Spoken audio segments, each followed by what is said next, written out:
Buenos días, bienvenidos a un encuentro formativo de la comunidad de PEI.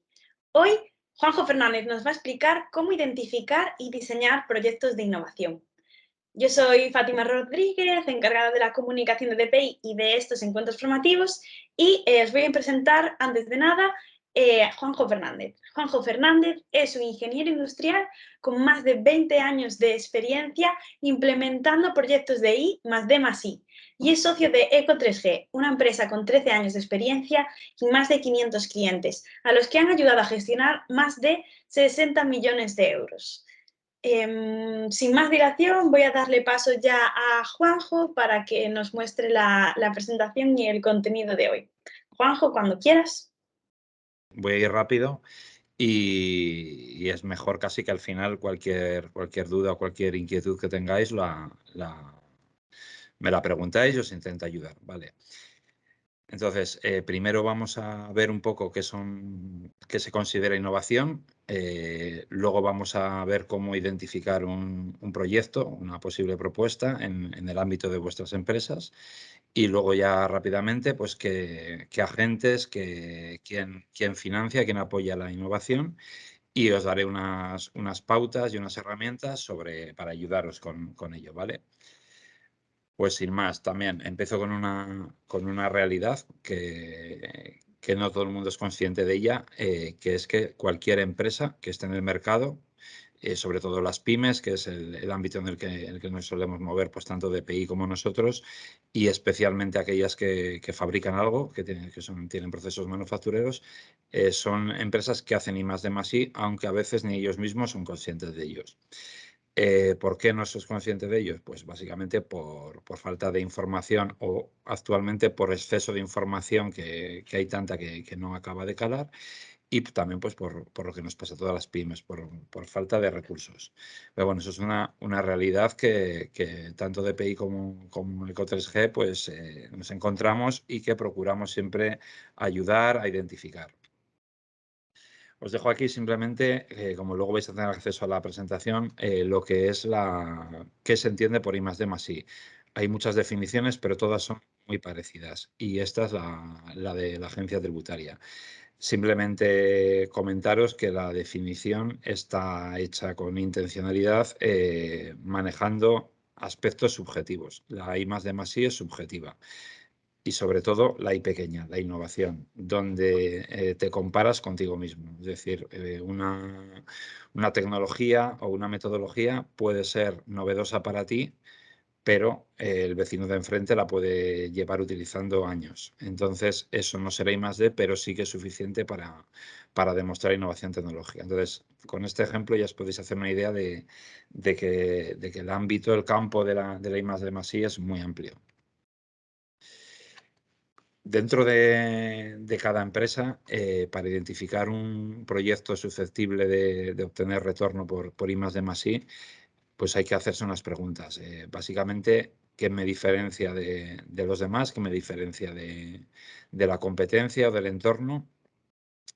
Que puede ser muchas cosas, pero tenemos que centrarnos en un producto y en la tecnología con la que se hace ese producto, una receta diferencial, un proceso industrial que tienes tú y que le da un brillo especial a una pieza metálica. Van por ahí los tiros en lo que se entiende por I+D+I. Luego, pues también basándome en lo que me diferencia, también puedo hacer como una carta de los Reyes Magos, en qué puedo mejorar. Y ahí, en esos puntos de mejora y en cómo lograr esa mejora, es también donde te puedes llevar a encontrar con la I+D+I. Luego es importante que la I+D+I se ubique por lo menos parcialmente y deseable mayoritariamente dentro de la empresa. Es decir, que lo que te plantees como reto lo pueda hacer tu personal, el personal propio de la compañía. Porque si vas a comprar tecnología fuera o vas a apoyarte mayoritariamente en una empresa externa para que haga eso, pues es una compra o una subcontratación y ya pierde fuerza lo que es el concepto de I+D+I y las ventajas para la empresa que lo solicitara. Y luego es muy importante porque por un lado tengo que tener capacidad, pero por otro lado también es importante que me apoye en quien sabe de la materia. hay que buscar un equilibrio entre lo que hago yo y lo que encuentro fuera, y así es como se prepara una propuesta de I+D+I. Entonces, ahora continuamos. Básicamente hay ventajas de ayudas, subvenciones, financiación, y también hay deducciones fiscales o bonificación de personal investigador. La diferencia entre las ayudas y las ventajas fiscales es que las primeras, las ayudas, son competitivas, hay unos fondos limitados y, desgraciadamente, aunque ahora hay bastante dotación, siempre hay más solicitudes de fondos que fondos, entonces no llegan a todos. Las ayudas, por eso se dice que son competitivas, y sin embargo las ventajas fiscales son un derecho de las empresas. Es decir, si tú identificas que has hecho un proyecto susceptible de una deducción fiscal en el 2021, es tu derecho y puedes aplicarte la deducción, siempre obrando dentro de lo que marca la normativa, en este caso el artículo 35 de la Ley de Impuestos a Sociedades. Las ayudas pues pueden ser desde locales, desde concellos o los grupos de acción rural, los grupos de acción costeira, de ámbito regional, la GAIN, el IGAPE, de ámbito estatal, Red.es, ahora con el famoso kit digital, CEDETI, las que hemos comentado fiscales, que son la agencia tributaria y bonificaciones en la cuota de la seguridad social, y a nivel internacional, pues ahora en el marco 2021-2027, el programa Horizonte Europa, que sustituye que le da continuidad al H2020. Estas son, digamos, las ventanillas donde poder buscar ayuda para tu proyecto de I+D+I. Importante para esto, yo creo que es la parte más importante de la presentación, que algunos diráis que son obviedades, sí, pero bueno, a veces caemos en nuestra propia trampa, y por eso no llegamos a éxito cuando hacemos una solicitud de I+D+I.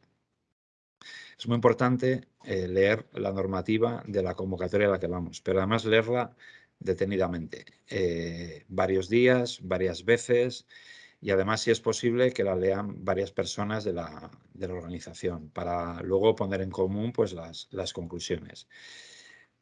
Ya se supone, ¿no?, que tenemos identificado nuestro proyecto, nuestro I+D+I. Entonces, una vez que hemos detectado una posible convocatoria y la hemos leído, hay que ser un poco críticos con nuestra propuesta. Tenemos que cuestionarla dentro de esa convocatoria en concreta.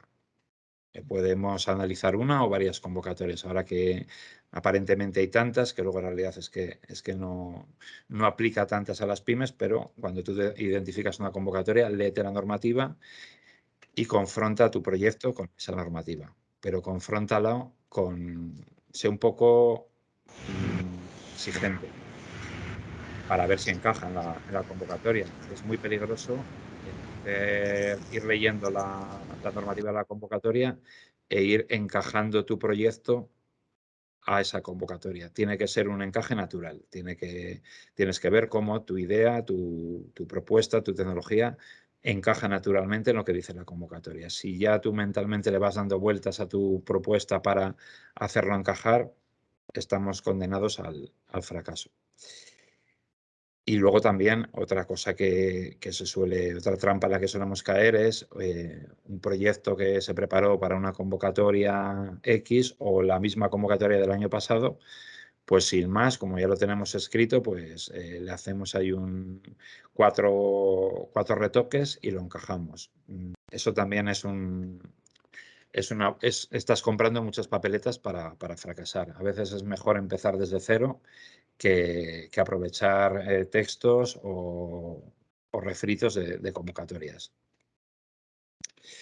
Las convocatorias deben de tener los criterios por los que luego los evaluadores puntúan y reparten los fondos. Dentro de la lectura detallada, pues esto sí que se suele hacer una tabla Excel, y pues tú coges los criterios de puntuación y pues también, si es posible, varias personas de tu compañía, pues vas puntuando conforme a esos criterios tu propuesta.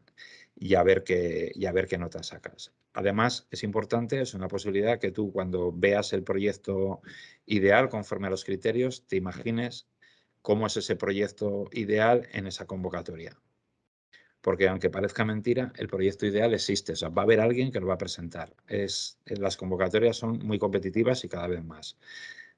Tú a lo mejor ves que sacas 150 puntos de 210, pero es que va a haber una propuesta que potencialmente pueda llegar a los 210. Luego hay una tabla que lo explico un poco esto.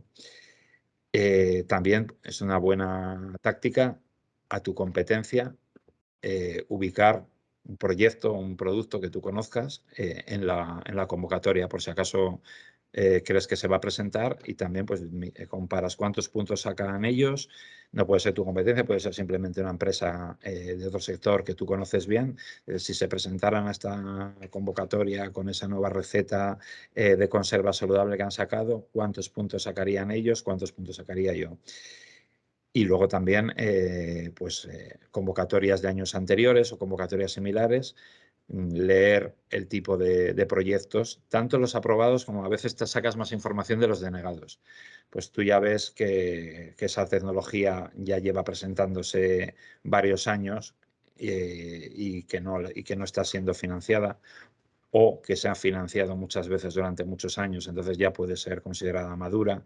Y cuando ya pasa eso, cuando en los dos casos que he puesto, cuando se presenta, ves que ha sido denegada con anterioridad muchas veces, ya es un indicativo de que es una tecnología madura. En la I+D+I tenemos que presentar cosas novedosas y tecnológicas, pues eso es un síntoma de tecnología madura. Y también, si ya ha sido financiada reiteradamente muchas veces, ahí ya es más difícil discernir si es una tecnología que está tan de moda que van a seguir financiando, o por el contrario, ya la han financiado muchas veces y este año van a cortar. Pero bueno, eso casi es mejor ver que ha sido financiada últimamente que no, que tradicionalmente ya es una tecnología madura. Entonces, aquí tenemos una Excel, estas de la convocatoria de Señapeme de GAIN, que está vigente, aunque acaba el lunes. Entonces, en los criterios de puntuación, por ejemplo, esta convocatoria se puntúa sobre 210 puntos. Pues los criterios que están sombreados en gris son criterios objetivos. Es decir, son criterios de la propia empresa. Por ejemplo, cuál es el porcentaje de mujeres en la plantilla. Pues si tienes más de un 60% sacas los máximos puntos, si tienes más del 40% sacas otro rango de puntos. Si estás ubicado en una zona rural, que aparece en un decreto del DOGA, pues ahora mismo, como quieren favorecer el tema de la igualdad territorial y de los territorios vaciados, pues si tu centro de trabajo está en la zona rural, tienes más puntos. Entonces, de 210 puntos resulta que 70 son objetivos. Es decir, si tú ya puedes saber de esos 70 puntos cuántos tienes. Y ya vuelvo a insistir que va a haber alguna empresa que va a concurrir con 70 sobre 70. Te puede parecer mejor o peor, pero bueno, tienes que jugar con estas reglas y ser conscientes de ellas. Entonces, si tú tienes una buena propuesta en los otros criterios que son más subjetivos, sobre todo los puntos de innovación, de tecnología, de encaje en las políticas europeas de la propuesta, pues tienes que escribir un texto que demuestre a los evaluadores que tú eres muy fuerte en esos otros puntos. Estos criterios objetivos, que son completamente ajenos a lo que es el proyecto en sí, a la novedad y al salto tecnológico, llevábamos unos años desde el periodo 14-20 que es que cada vez pesaban más, y los propios evaluadores decían que es que el proyecto ya se evaluaba porque daban más peso pues a estas otras cuestiones fuera del proyecto que al proyecto en sí.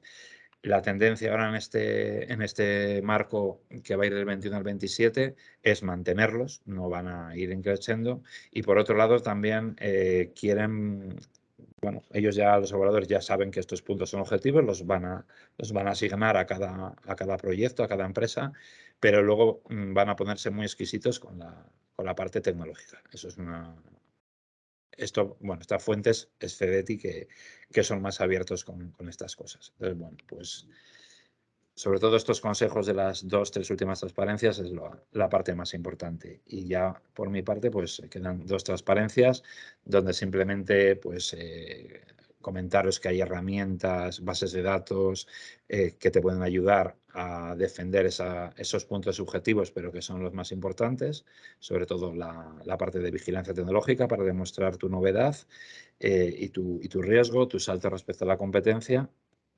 Y luego también, pues que en lo que hemos hablado en el inicio, tienes que tener capacidad interna, pero en las convocatorias de I+D+I se valora, a veces aparece esto en los criterios objetivos, seguro que siempre los objetivos, el que la empresa pues apoye en un centro tecnológico, en una universidad, que en Galicia la verdad que hay muy buenos agentes, tanto de públicos puros como las universidades, como centros tecnológicos más privados. Y luego también pues, agentes como consultoras, como DPI, como Eco3G, pues que tenemos experiencia, sobre todo experiencia, y la experiencia lo que nos da es conocer ya un poco los criterios por lo que esos puntos que no son tan objetivos pues se tienen en cuenta para ayudaros. Y con esto pues me pongo a vuestra disposición para ver si alguien tiene alguna pregunta y se la intento responder. Muchas gracias.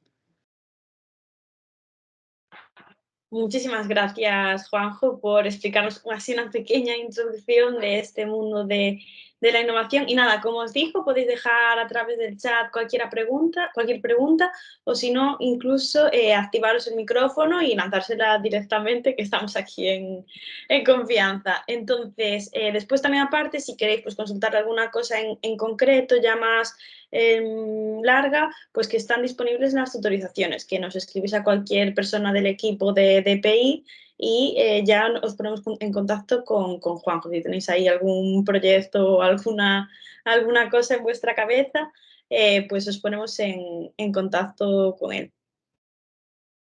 Pues nada, no sé si alguien quiere lanzar ahora mismo. Vale, Senén. Venga, yo me animo sempre. Pois eu quería saber como máis ou menos canto tempo, enerxía ou esforzo lle ten que dedicar a elaborar un proxecto así, porque claro, estou pensando na nosa empresa, queremos redactar proxectos para algunhas axudas e claro, é un proceso importante, o sea, facer, por exemplo, todos estos chequeos que comentas, criticar, ¿no? Ou ir como poñer en valor o meu proxecto e contrastar esa información coas bases ou con isto me parece algo complexo, ¿no? Que non é unha cousa que se faga nunha semana e igual nin un mes, ¿no? Entón, bueno, como que tempo recomendas ou como é esta para estar, non sei, Sí, ver con perspectiva ou... sí, la verdad que tienes toda la razón. Para mí esto como es muy natural, pero claro, llevo 15 años haciéndolo. Sí que es cierto que la primera vez, esto es importante, ¿eh? La primera vez, el primer proyecto, la primera propuesta es la que más cuesta. ¿Por qué? Pues porque no existe esa cultura, no existen esos mecanismos, ¿no? Hay que crearlos. Y antes de contestarte también hay otra parte, es decir, me he centrado en lo que son criterios técnicos, que digamos que sería la memoria técnica, pero también concurrir a una convocatoria, aparte de todo esto, tienes que aportar, pues que si el currículum del personal, tienes que tener los costes hora bien calculados, tienes que tener una presentación comercial de la empresa, pero preparada, tienes que tener que el modelo 200, tienes que tener un informe de plantilla media, es decir, hay una parte administrativa que también lleva su esfuerzo. Pero vuelvo al principio. Una vez que has hecho la primera propuesta, toda esa parte administrativa es muy común, entonces ya la dejas en un repositorio y pues ya tienes los cimientos para el futuro. ¿Cuánto cuesta preparar una propuesta? Pues claro, también depende de... yo sé lo que es el mundo PYME. Tienes tu día a día y además tienes que preparar la propuesta. Entonces, pues depende del esfuerzo que se le pueda dedicar. Ahí voy a barrer para casa y tener un agente externo, una consultora, que te vaya guiando y que sea un poco pesada para obligaros a sacar tiempo donde no lo tenéis y centraros, es importante. Sí que es cierto que preparar una propuesta, por ejemplo, para un CDTI, que es, digamos, pues ya un listón alto, pues mínimo cuesta un mes. Una propuesta de Gain suele costar menos, pero claro, pero lleva su tiempo y, como dices, hacer todo este trabajo, pues sí, calcula de un mes, de los cuales nosotros tenemos estimado que 20 horas, simplemente 20 horas de una persona administrativa conlleva la recopilación de los documentos administrativos requeridos por la convocatoria. Súbeme la tarjeta CIF, súbeme las escrituras de constitución, identifícame al administrador con escritura otorgada por el notario, pues busca esa escritura, genera... Pero bueno, son 20 horas que ya te digo que luego en un repositorio ya te quedan, porque todas las convocatorias piden lo mismo en esa parte. Luego ya pues la parte técnica, cada convocatoria, analizar los requisitos y bueno, con apoyo de un externo es mucho más fácil. Grazas, pois teño en conta ese apoio externo que é importante.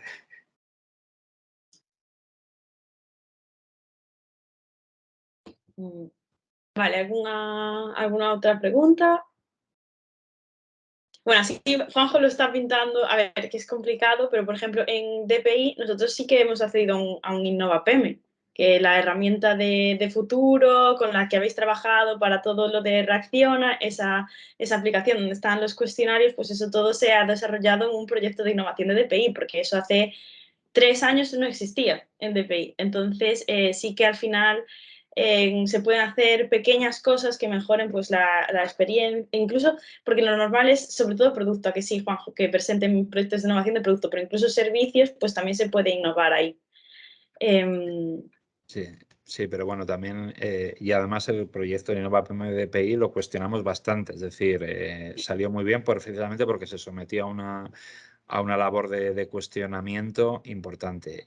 Pero bueno, en vuestro caso, igual que en el nuestro, al ser una consultora, la parte de gestión la tenemos más interiorizada. En una pyme más de otro sector, la parte de preparación es más... o sea, les lleva más esfuerzo, pero también has dado la clave, Fátima, pero sin embargo los criterios para las propuestas de I+D+I, el producto, las empresas manufactureras son las que más gustan, y además sectores manufactureros como el agroalimentario están muy bien tratados. Cualquier cosa que se haga en alimentación, y sobre todo alimentación saludable, está muy de moda. Y ya si no es alimentación, cualquier sector manufacturero, si presentas una propuesta de economía circular, de incorporación de residuos, de aprovechamiento, de hacer un producto con baja huella de carbono, todo eso está muy, muy en boga, y ahora la verdad es que la dotación de fondos de las convocatorias es interesante. Por lo tanto, es un buen momento para iniciar. Sí, al final, como dices, todo lo de verde, medio ambiente, pues se está potenciando. Entonces, normal que desde innovación pues se potencie. ¿Alguien más tiene alguna pregunta? Vale, entonces todo claro. Recordaros otra vez que si queréis pues hablar en detalle con Juanjo, pues os damos bueno, tenéis ahí también su contacto, pero si nos ponemos en contacto con él. Y nada, muchísimas gracias a todos por asistir hoy a los encuentros. Hoy, que no me voy a olvidar, os dejo aquí en el chat una pequeña encuesta, la que hacemos todos los viernes de los encuentros formativos, para seguir mejorando y tener en cuenta vuestras opiniones. Y nada, muchísimas gracias, Juanjo, por explicarnos todo esto de la innovación, de qué es esto, de qué son los proyectos de innovación. Y nada, gracias a todos y nos vemos ya en el próximo encuentro formativo. Gracias a vosotros. Hasta luego.